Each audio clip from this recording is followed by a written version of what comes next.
The following live stream may contain copyrighted material, the use of which has not been specifically authorized by the copyright owner. We are making such material available for the purposes of criticism, comment, review, and news reporting, which constitute the fair use of any such copyrighted material as provided for in Section 107 of the U.S. Copyright Law. Notwithstanding the provisions of Sections 106 and 106A, the fair use of a copyrighted work for purposes such as criticism, comment, review, and news reporting is not an infringement of copyright. Hello, good afternoon, good morning, everyone, depending on where you are. And welcome to another Pop-Up Snob. This time on the program, we're going to look at Dune Part 3. Man, welcome. How you doing? Depends. What day is it? It is Thursday. It's Thursday? Holy crap. Thursday, It's almost the end of the week. 20th of August. And we're almost at the end of the month? Oh my God. We are. Yeah, 20th of the month. Where did the summer go? I know. Winter's coming. And it's going to be who knows what it'll be. Probably a cold one. All right. We're going to be doing looking at Dune Part 3. A big fan of Dune, the property, the overall in general. Read many novel. Let's put it this way: the novel. Well, I don't mind these. Well, I started off not minding these.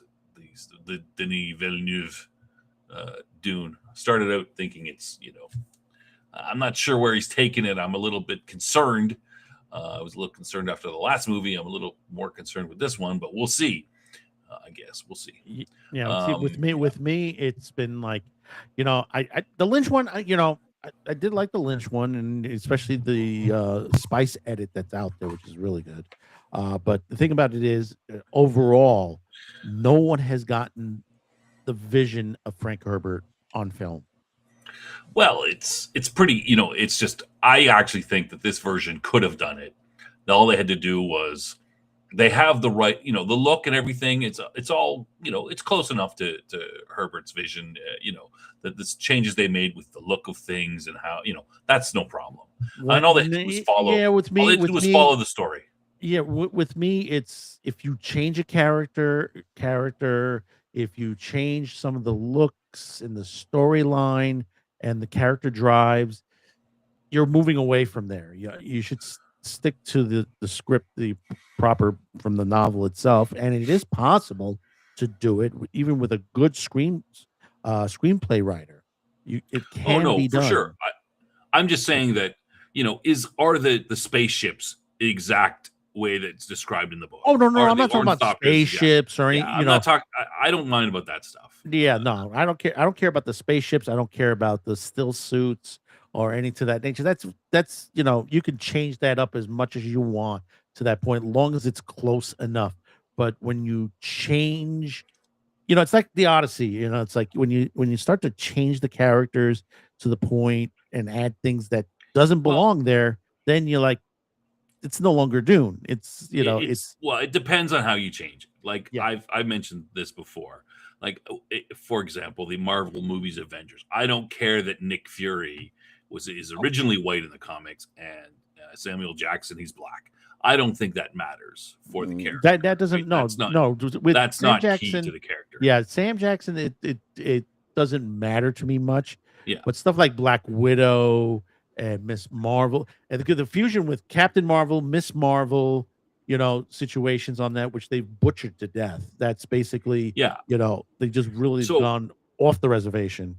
That's the problem. So talking about this series, particular movie, for example, in Dune Part 1, I would say we're getting off topic here, but Dune Part 1, making Liet Kynes a woman is a big change in my view. Now, people would argue about this, but remember, in the original book, Liet Kynes is the father of Chani. Mm-hmm. And, exactly.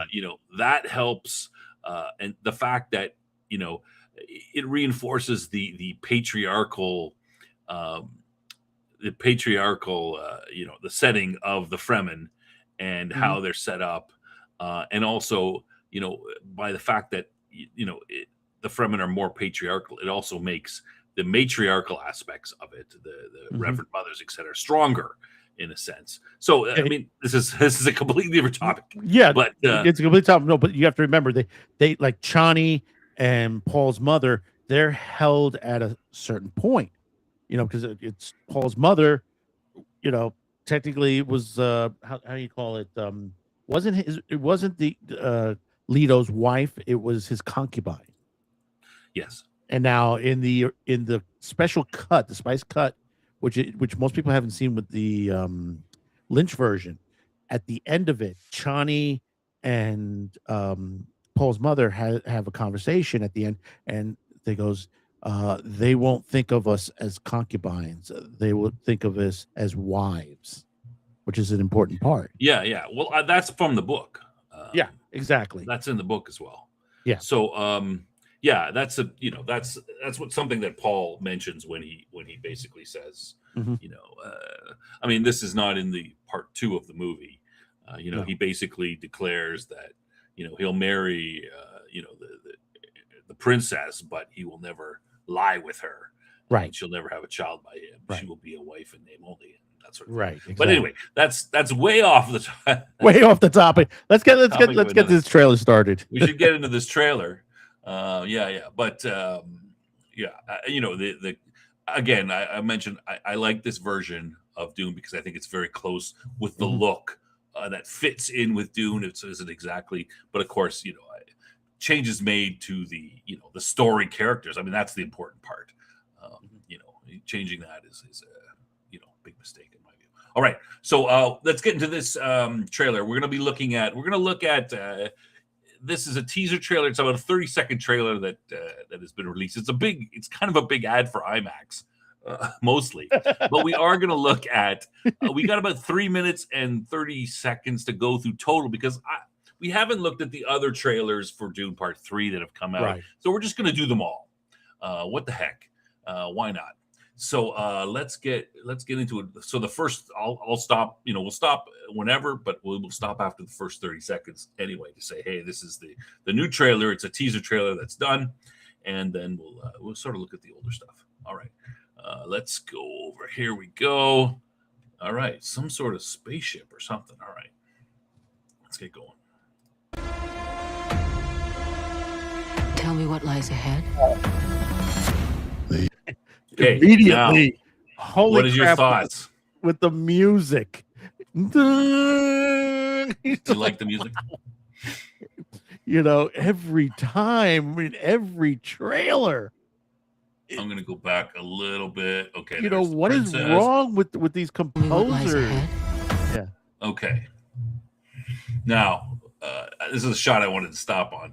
Yeah, what do we definitely. got in this? What do you figure we got in this shot? Okay, we've got.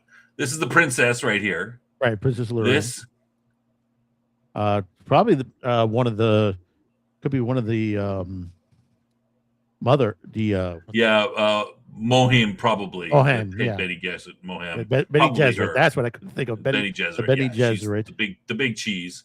Now here, this is a new character. I think this is Robert Pattinson. And he is Skytail. That is Skytail. Yeah, he's that supposed to right be there. Skytail. So I think that's Skytail. So I think what we're looking here, there's been some, I don't know so much anymore. Like, who is this in this? The coffin? Oh, is it the guild navigators? I think not. I think it's pretty obvious with Skytail there that is the Gola of Duncan, Idaho. That would be my guess. This doesn't look anything like you'd expect Oh, we're jumping into the resurrection of Duncan? Is that where we're at with this? Yes, that's Oh, where my we're at. God. That's Oh, where wow.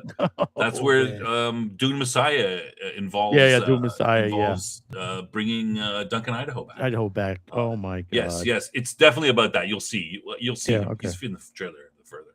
So I think that's what's going on here. This is the delivery of the Gola, which is a plan by these characters, by the princess. She's in on it. The Bene Gesserit, Skytail, of course, and also the navigators are in on this too. In order to try to, they're trying to get rid of Paul. So okay, let's go. The end.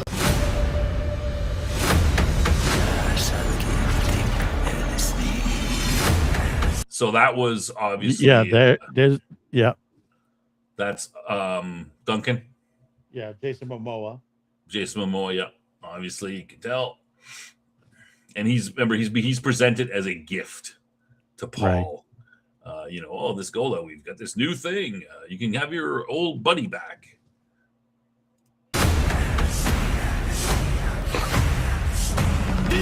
What about comments about this look for Still, Paul here? they got rid of a lot of the brown from the last one, but it's still a bit. The cell shading is a little off still. It's Arrakis. It's no, it's still. I've seen Arrakis in 2 other versions of this, and those have been much brighter, more desert looking. This is like a little muddied a little bit. The cell shading. It's in other words, they need to touch up the contrast just a tad, and maybe a little bit of the tinting itself, and it'll balance out right, and a little bit of lens flare, because you see right behind him, that's a light that's shining there. That should be a flare, at least. Yeah. This is coming from a guy who edits, so. You thoughts about Paul, shaved head? Oh, Timothy's beautiful locks. The girls are going to be all pissed off. Yeah, they're going to be like, oh, no, they shaved his head. I think he looks good there. He's got that. No, he almost looked like Sigourney Weaver in Alien 3. Yeah, but he's got the harder look. Which is what we should be seeing a little bit, right? Looking a little bit harder. Well, Timothy Chalamet, he's a bit, not that he's too masculine. He's a little bit in between. Yeah, he's a little on the metrosexual side. Well, the thing about it is, at this time in the novel, he's much older. Yes. And I think they should have went with another actor. Oh no, I think it's too or easy at least aged him up a bit. No, it's too easy you can make these guys look older. That's what I'm saying. They age him up. Yeah, age him up like either CG or with makeup. Yeah, I mean, remember he was supposedly playing a 15-year-old. Yeah, in the first movie, and he was much older than that. So he's kind of. That's what either of the 3 interpretations of it on the big screen. They never got Paul right on the big screen. Yeah, well, it's hard to get a 15-year-old actor. Yeah, I'm not. I overlook those sort of things. Yeah, all right. Go ahead. Okay, so it's an IMAX. Did you know that? Really, it's an IMAX. It's Holy an IMAX. crap! So just so you know, let's see. It's an IMAX. Okay, Worm. Good looking Worm.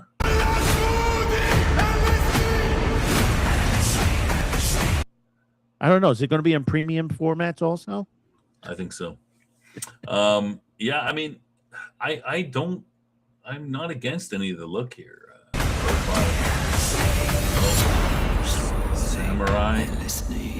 Samurai looking. Just back up a little bit here. I think this might be Paul on here. Yeah, I think they got there a bit of Kurosawa there. Yeah, that kind of a shot. Because if you ever see any of the Kurosawa movies, like Ron, which beautifully shot. If you want to ever see a great movie with of the old days, Ron, which is like the remake of King Lear, has scenes like this where it's like wide shots on there. But the difference is here, this is CGI'd on there versus in Kurosawa, he actually got that many actors. Yeah. Yeah, I'm fairly certain this. I mean, this looks like the Fremen. This is, part of the next,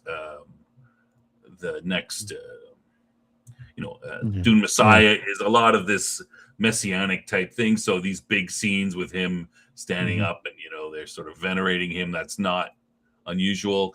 And I mean, I'm not sure exactly where part 3 starts, but, when Dune Messiah begins, it's already been years of war. You've had, I think it's,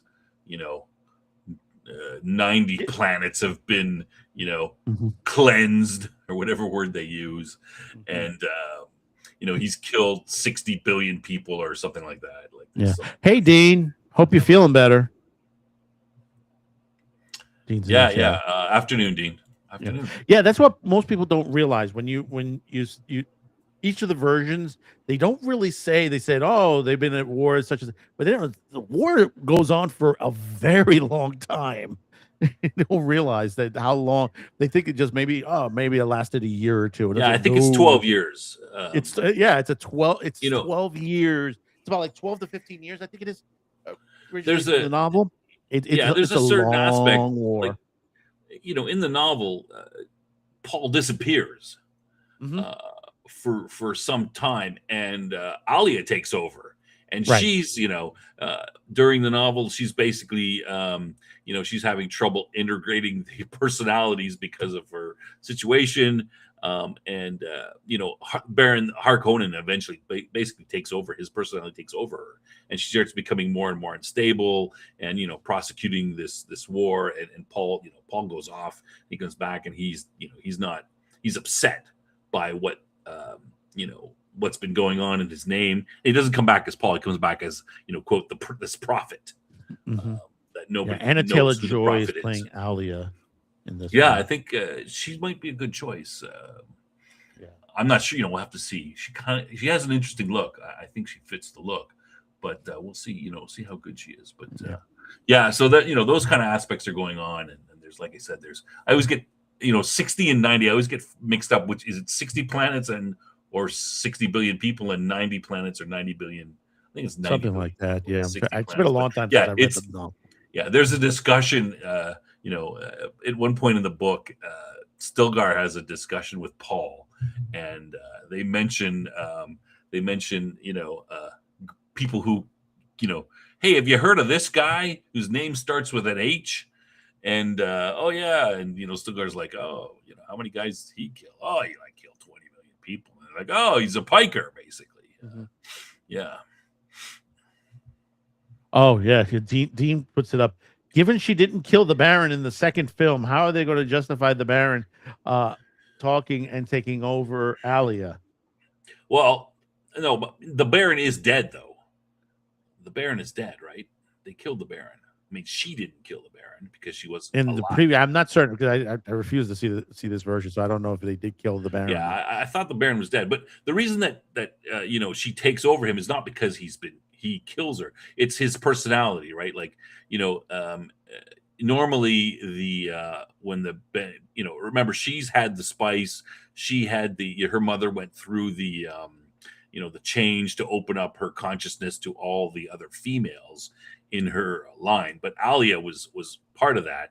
And so part of the reason that Alia is an abomination is because you need to be a fully formed personality, an adult, in order to survive, being flooded by the other memories.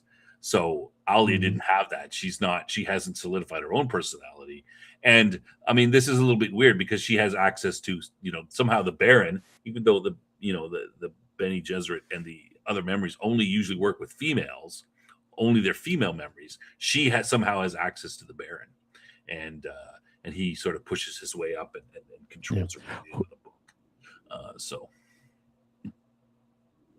Hoot Owls. It's a different tale once again. The readers will keep to themselves. And Dean says the Baron is dead, but Alia, her killing the Baron strengthened that link, making that link stronger. Maybe, but I never really got that from the book. I'm not saying that's not correct, but there's nothing in the, in general in Dune that says, hey, if you kill the person, then you got a stronger link with them. That could be true, but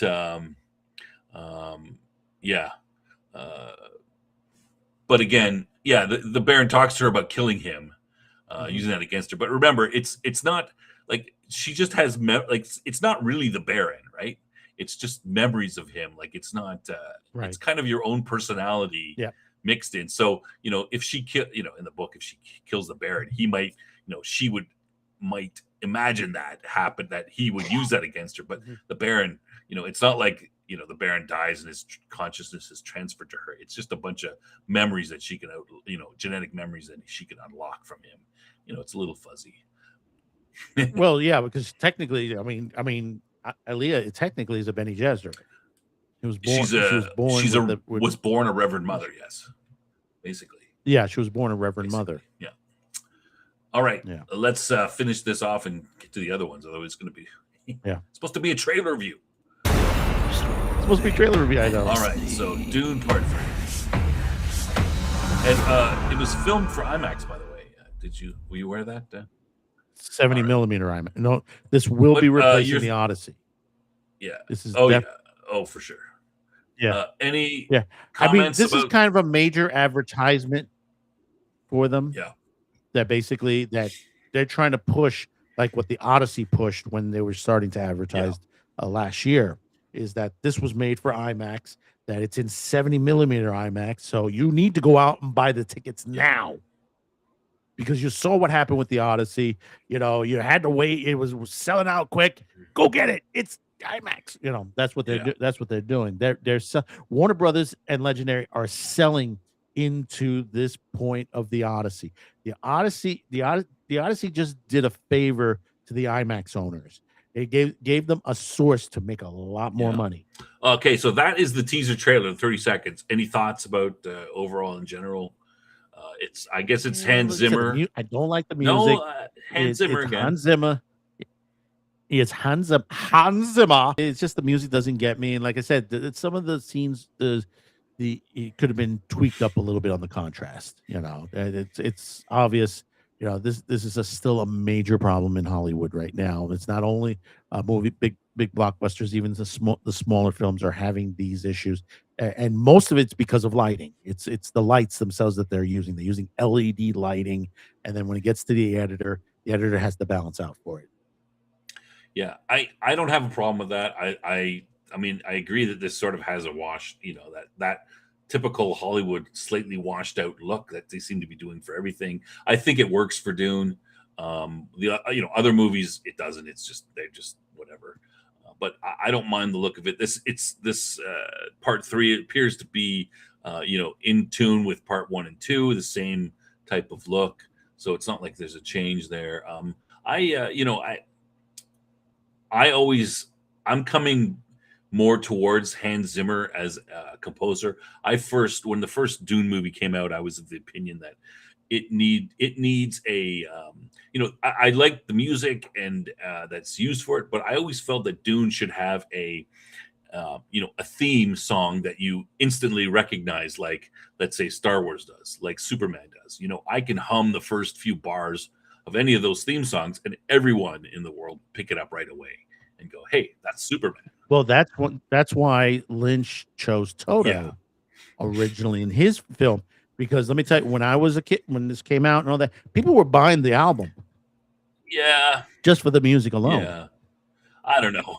They were buying the. I don't know. I think it was like the big people that loved the fantasy films and stuff like that. It was Dune, Legend, Excalibur. Those films. People would buy them because the music was fantastic. Well, I think we're looking back a little bit fondly. Dune was universally, hated when it came out. It was, the critics I'm not talking about the film. I'm talking the soundtrack. Critics hammered the film. It got, half a star out of 5, 0 stars. Like it was just destroyed, for movies at the time. Oh yeah. But I'm not talking about the film. I'm talking the soundtrack. Yeah. I don't think Toto has that same, level of that, John Williams in Star Wars or Superman. Oh, no. I'm not saying that they're at the level of John Williams, but they were noticeable. It was in that era, you had a lot of films that were not successful, that the soundtrack alone boosted it when it hit video and when it hit cable TV. Dean. Perfect example, Eddie and the Cruisers. Failed in the boxes miserably, got a second life on cable when the soundtrack hit MTV. Yeah, well, Dune hasn't had a second life until more stuff started coming out and people go, well, maybe it wasn't as bad as it is like 20, 30 years later. But right. Dean says Hans Zimmer is my favorite composer. He had fun doing the music for Doom, making it very different and almost primal. You're right. It does need a theme tune. So, I mean, and this is what that was my thinking at the beginning. It needs a theme tune, but I've started to come over a little bit as I've been more and more exposed to Hans Zimmer's stuff. It is very primal. It does fit the setting. I've come to appreciate it a little more as a thing, as things. Yeah, Hoot Owl. Critics were agenda driven back then as well. No comedy or sci-fi would get institutional approval. Yeah. But we forget that Dune was back 20 years ago. Dune was considered one of the worst sci-fi movies ever made in general. Right? Like it was up there with Battlefield Earth and Dune were all pushed in the same sort of top 5. Black It Hole. would be on the list.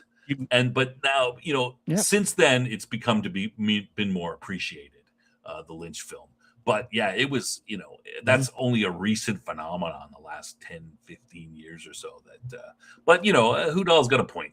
I mean, yeah, it used, science fiction has only recently become, mainstream the last 25, 30, plus years. I mean, it was considered second rate in the 50s and 60s and 70s. It was, no real people wouldn't read science fiction. It's only recently that it's become more and more popular. Part of it being Star Wars and some of these things, which help bring it up. But remember, in the 50s, 60s, you got great films in the science fiction genre. For example, Forbidden Planet, fantastic movie, soundtrack, everything was spot on. Yeah, I'm not saying they weren't great movies. It's just that they were science fiction has been considered second rate until relatively recently. I agree with you. And no serious person would consider science fiction to be great writing, even if it was great writing. It's just not. Yeah. It's not there, right? Right. It's just it takes a while to break in. Anyway, okay. So that is the first. Those are my thoughts on anything you want to add to that teaser trailer. No. We're going to go now. These trailers, the rest of these have already been released, so we're going to go through them a little quicker. But yeah. All right. Anything else you wanted to add? No. Let's go through those. All right. Okay. So this is, like I said, this is the teaser trailer that's just been released. Now these ones are the other trailers that have already been released, but we haven't talked about.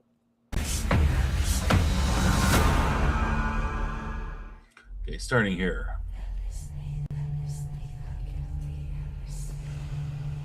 I trusted you. So he's still got his hair. These are flashbacks, I think. You promised me that you would never take power in your name. Okay, that's not very. Yeah, genre's not worthy of the elitist culture class. Yeah, that's. This is what starts to bug me about these movies. Chani is a big believer of Paul. Oh yeah, Paul is questioning this whole thing, but the rest of them are all like Stilgar and Chani. They're all like, yeah, no, go. You're the best, man. Kill our enemies, and which makes sense because the Fremen are not, they're not some wishy-washy. Oh, everybody's equal and let's be friendly. They've been oppressed for thousands of years on Dune. They look out for each other, and that's it. Outsiders are sitting with suspicion. They're not going to lose any sleep over killing a bunch of people who hate them in some other planet or wherever else in the galaxy. So this whole thing about her, you promised me this, that's bothers me a little. But anyway, we'll see how they do this. You convinced me that. Okay, so that is obviously on some other planet. Paul's leading because it's got trees. He's leading the Fremen to this must be a flashback or something, part of the jihad going through the galaxy. You convinced me that this was your home. So you notice it looks like she's pregnant there, eh? Go back a little bit. Looks like she's pregnant there. I'm not sure if this will be Leto 2 who dies, but that's supposed to happen in Dune. That doesn't happen in Dune Messiah. Or is this there is a listing in the credits here. Nakoda Wolf Momoa, which is Jason's son, is playing Leto II. So okay, so we're gonna see him in there. They're gonna. So this is probably the twins that she's having. Yeah, she's having. They're just gonna forget that they had a baby first, and it was killed by the Harkonnens. But again, that happens in Dune, and we're past Dune. This is basically we're way the start past of, it. Yeah. Yeah, this is the Dune Messiah story. Part 1 and part 2 are Dune. Dune ends with him taking control, becoming the emperor per se. So I assume this is the twins. Yeah, they're just gonna forget that. No, who cares? That this was your home. That I was your home. Typical chick, eh? You don't spend enough time with me. Your job. But you See that? This is what I'm talking about. Do you want me to make the money, honey? This is what I gotta do for my job. No, you don't spend enough time. Make the money, but don't be away so much. Sorry, I got a galaxy to cleanse. I'm curious because you see Zendaya, she shows that she's pregnant here because there's been talk that she is really pregnant with Tom Holland's baby, supposedly. I don't know. I don't know if just stuff a pillow in there. I think they probably wouldn't. Yeah, they're probably we got to shoot these pregnant scenes. Make sure you and Tom get it on, and you got X amount of. I think that's probably just. Oh, maybe she is. That's their personal thing. But I don't think that has anything. It's not crazy that they've done this before in film and television, broadcast television. Yeah, that's true. But this is different, right? This is we know that she's going to be pregnant. It's not like Star Trek with Nana Visitor who's pregnant. So let's make a storyline how she gets pregnant somewhere. Yeah. Anyway, I like this shot. This is a good shot.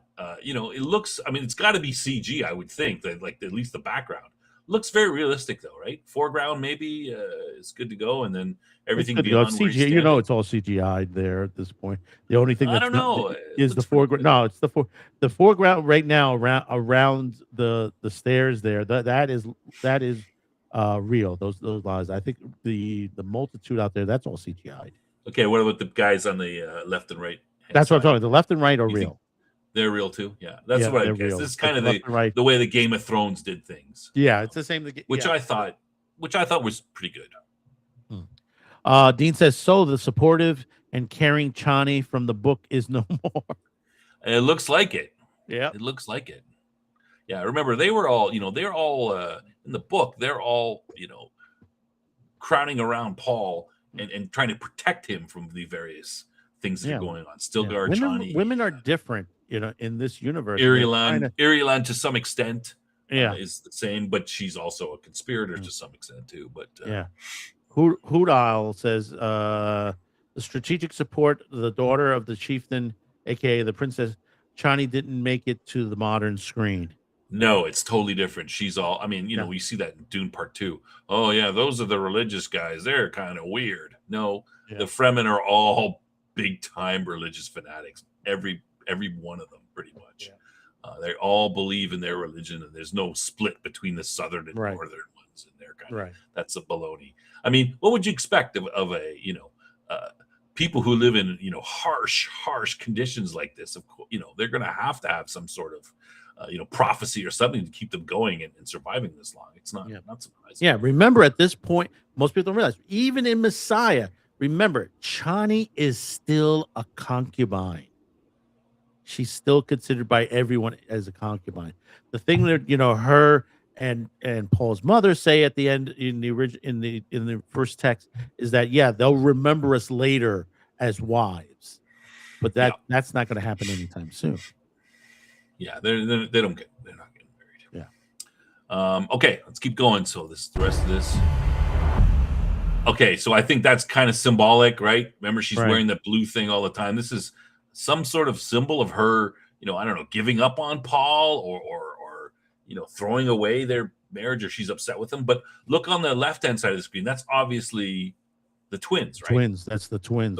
They're young. They're 6 years old or something there. Yeah. This looks like this through the lens of a binoculars. Yeah. But she's throwing this away. So I'm wondering, I don't know if Paul is seeing this or someone else. But it's maybe symbolic somehow. I don't know. Letting it go. She's leaving him. What do you know about me? Oh, this is him finding it, I guess. listening. Okay, so that's that. That's that. You've conquered the galaxy. You've destroyed thousands of worlds. Okay, so this is, of course, Duncan Idaho, who's speaking to Paul sometime after the jihad's been going on for a while. That's pretty good. We don't see anything like this from the book that people are put up on X, but it fits. There's no detail like that. You want to put this detail, and that's fine. Most people don't realize, and seeing from each of the film, from the previous incarnations of Dune, you get the war, but mostly that they posted that the war was only, on Dune itself. They didn't realize that it spread throughout the galaxy. This was like a jihad that just went. It is out a jihad into the galaxy itself. The last time anything that was like this was hundreds or thousands of years ago when the machines. That was the it would have been the last time jihad. that this universe ever had a massive war. And I mean, at the end of Dune, the various houses, go against Paul, and they say they're not going to accept this. So Paul has the emperor. He's the emperor and he has the emperor on his side, the old emperor, because they've been married and he's taken over. So the emperor is not involved per se. So then he's, the war is him going and basically taking out all the other houses who have who are opposing him. He's going to each planet. He's wiping them out. He's bringing them under his jihad, and then using those troops to then, carry on with the jihad. So that's how it, expands. So I don't have a problem with anything like this. This is you can see this kind of thing happening. No, this is something of war.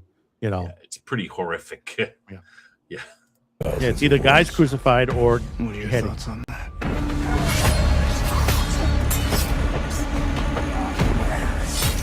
I think you're way beyond redemption.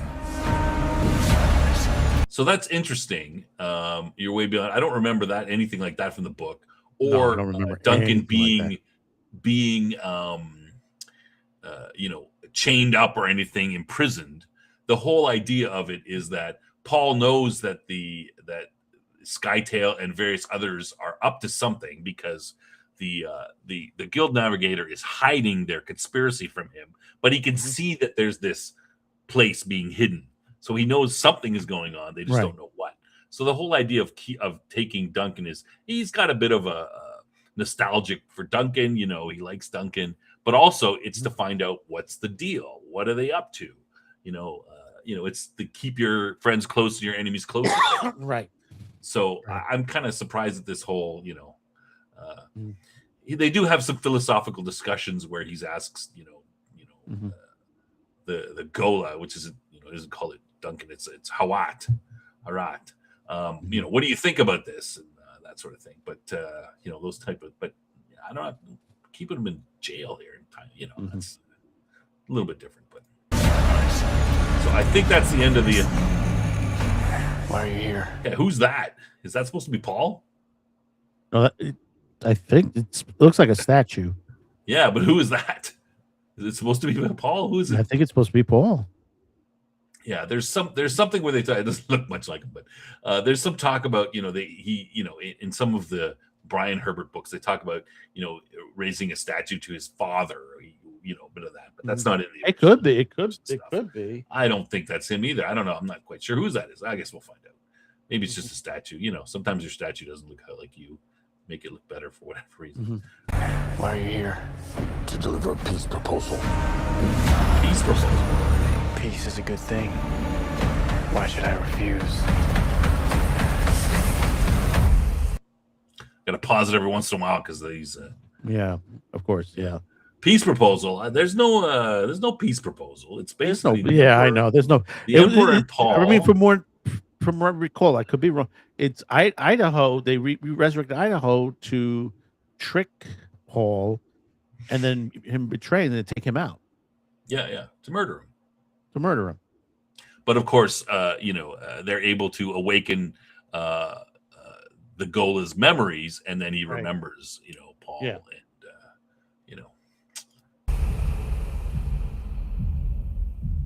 Because it's meant to destroy you. And that's an aspect from the book where Paul asks directly of the Gullah, "Why are you sending me?" He goes, "I'm here. I meant to destroy you." He's very honest and tells him it's a trap, and he's like, "Oh, okay." This is obviously the Fremen, seeing water for the first time, open water, and just they talk about how some Fremen died when the water died because he couldn't breathe. And yeah, drown. You can drown. That looks like Stilgar. They plan to strike at the core of Imperial power. Who is this? I don't know. Let me see. Doesn't look like anyone on my chart list here. Yeah, I don't know. All right, that's fine. That's fine. Mystery. Bene Gesserit, maybe. You intend to kill Paul? Regime change. Idiot.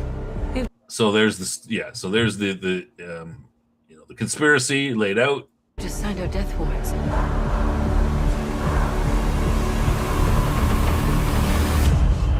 I found someone.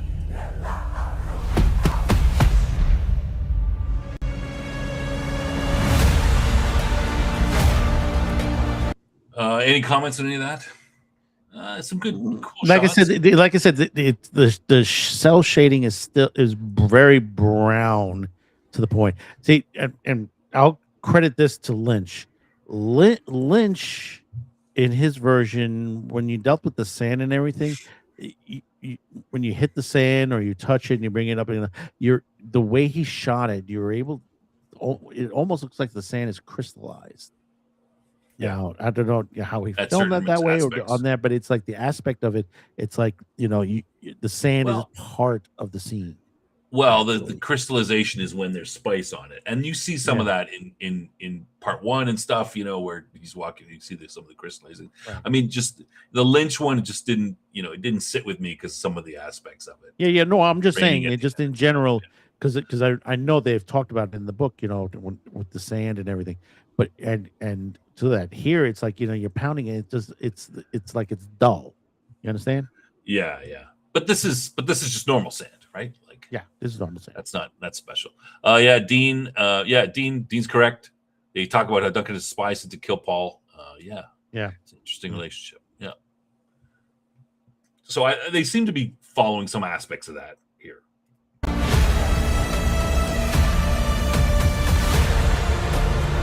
future has a way of talking to me. I can't see what's ahead. So let's talk about prescience, and he can't always see what's going on. The navigators are able to mess with that. Yeah. Sometimes. But here again, you stopped on this scene. Look how dark this scene is. Yeah. This is Game of Thrones dark. Well, isn't this might be in a cave or something? This is Game of Thrones season 8. Still, I've seen lighted stuff better in there've been stuff in cave dive movies and stuff like that that's much brighter. Like even it's like, wow, really? Can you just take a little more contrast? Everything's a little darker. I mean, I'm not denying that. Okay, let's go a little bit ahead. How does it feel to be human like everyone else, Paul Atreides?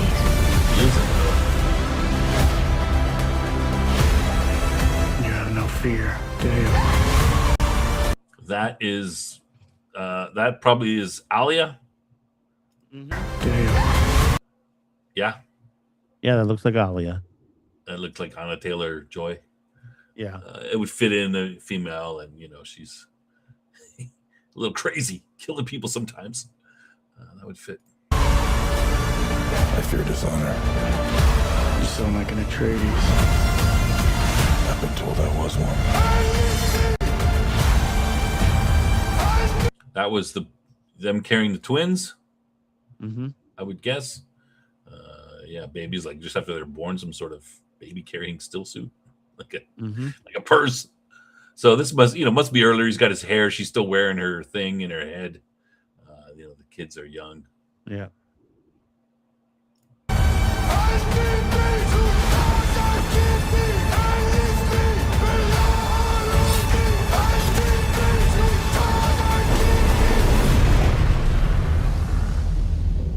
Forgive me.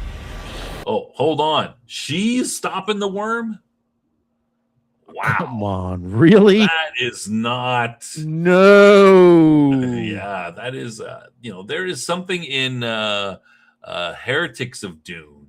This book 5 where they meet this girl who's kind of a prophetess and she can talk to the worms and the worms do what she says. But this is like not something that,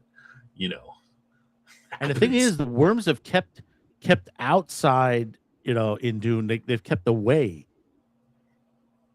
pretty much from what I remember from the books. When we get to this level, that they just basically they haven't been seen that much. Well, no, they're still around and everything. They still. No. I'm just saying that Paul has kept them at a leash point. Yeah, I don't. Yeah, I'm not sure about that, but and he doesn't go out and hey, let's talk to the worms. No, it's not that. Yeah. For all I've done. All right, is that it? Okay, that is it. That's it. That's all of them. So, I'm spending more time talking about the Now, differences. here is the thing, Dean. Mary Sue, Johnny stops the worm. She saves the day. She's the female superhuman. But see, here's the thing that's nothing to do with the books, I gotta say. She has no special power or prescient or anything like that. All of she's just a supporter of Paul and his rock in a sense, right? Like she is the one who's she's his rock, really. Right. But I mean, it doesn't get into this mystic era here of this stuff. Now, can you tell what's missing from this story? From Messiah, which eventually will lead into Dune. No, universe? I'm not sure what you're talking about. From the not Duncan and Aaliyah's relationship. Alia. Oh yeah. Remember Duncan and Aaliyah? They become a couple. They have a sexual relationship. Yes. Yeah, they have a sexual relationship, which then end up in Dune universe. They get married. But this is kind of the thing with this is that but that's after Paul leaves, right? So Paul disappears in the book. Alia runs the show for years, and then the prophet comes back. Oh, there's this prophet around Arcane, which is Paul. But they don't know that right off the bat, and he's sort of preaching against the excesses of the jihad, and he's saying that the regime is corrupt, which it is, because Alia is basically being taken over by the Baron. But I'm not sure that might not be in there, because everything of this seems to be like we don't see Paul as a prophet or anything. They might be just cutting that stuff out. Maybe they've decided to forget all of that. And just remember, Paul does die eventually in children. Oh yeah, he's killed. He's killed by corrupt priests on there. Yeah.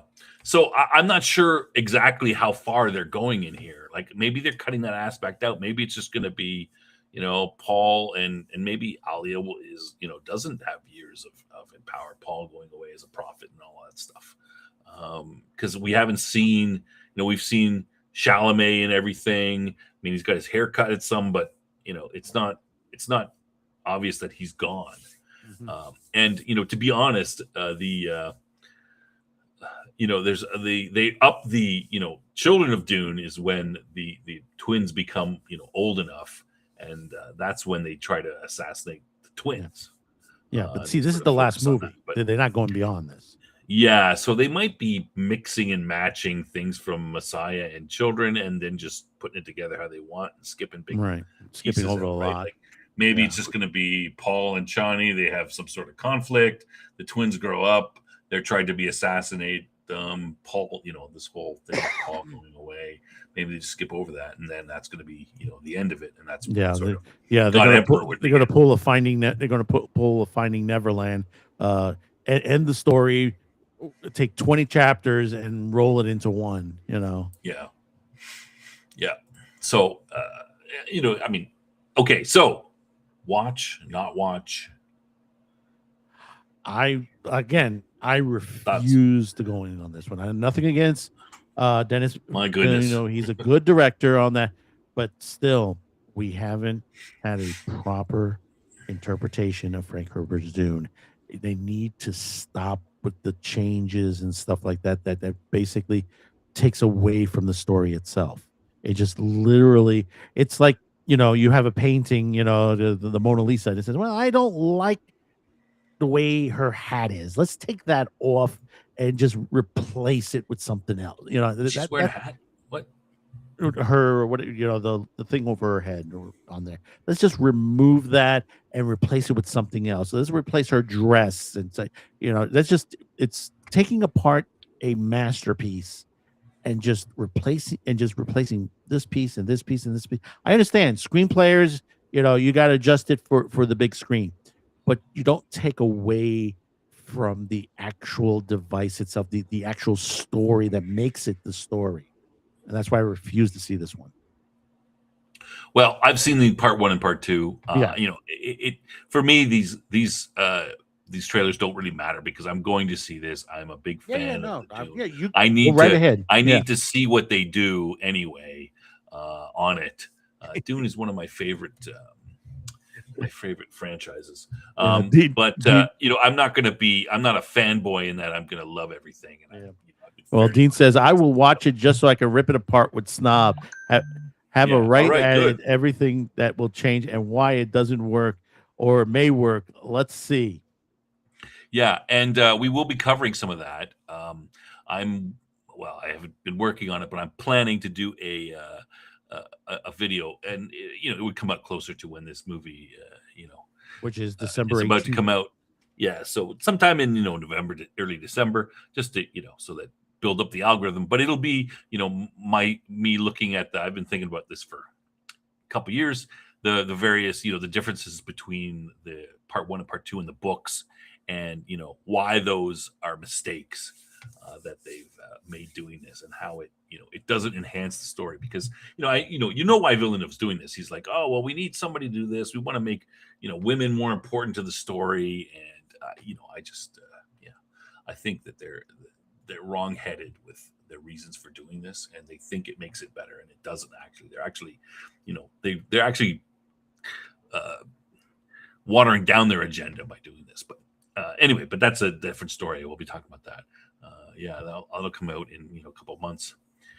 We'll work on that.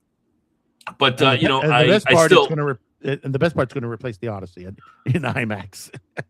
Well, I'm sure the Odyssey will be done by then. But overall, these trailers, I mean, they look good. They fit in with part 1 and part 2. I like what I see for visually.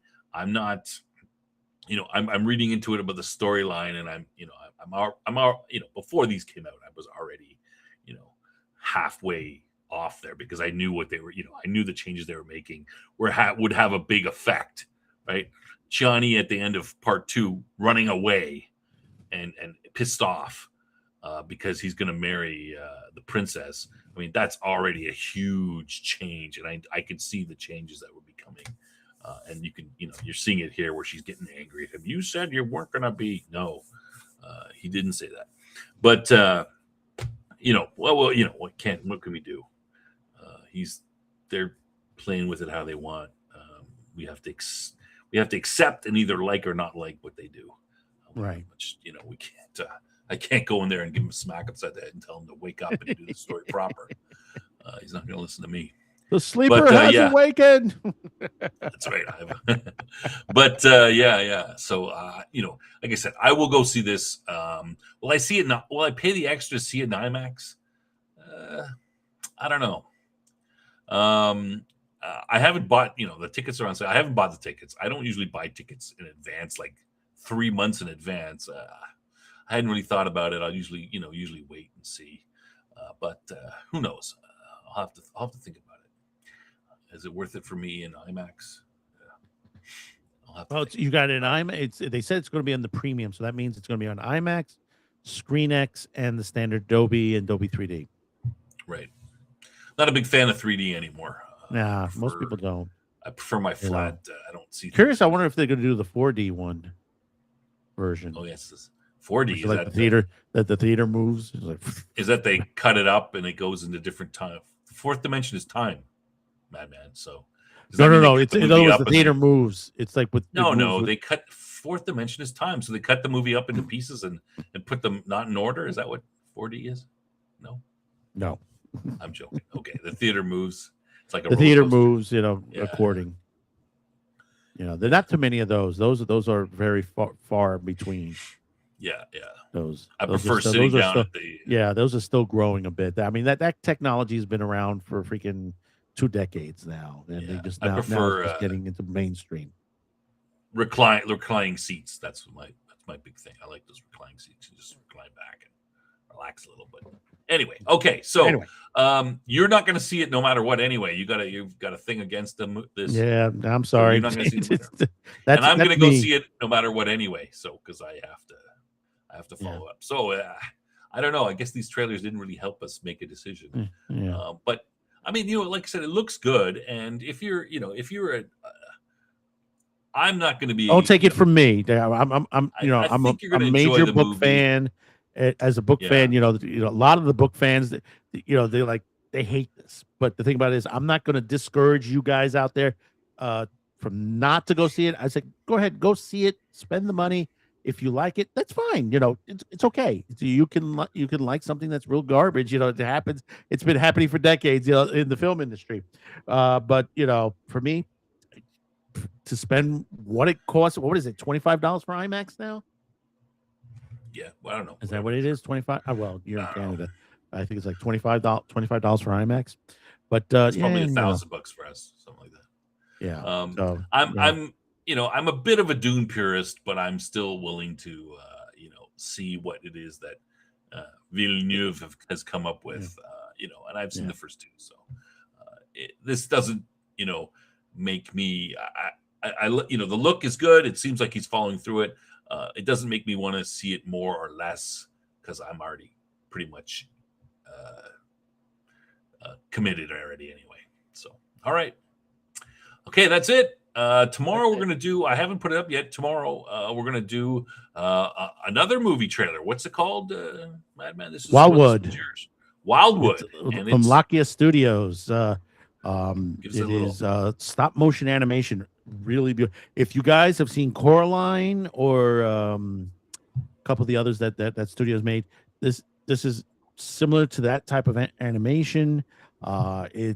They've been teasing this for well over a year now with behind the scenes. The behind the scenes, it looks beautiful, and now we've gotten a full trailer yesterday. All right, so join us tomorrow. We're gonna do that one quick, and it'll be a little faster. It'll be half this. It'll be same faster. time, same start time.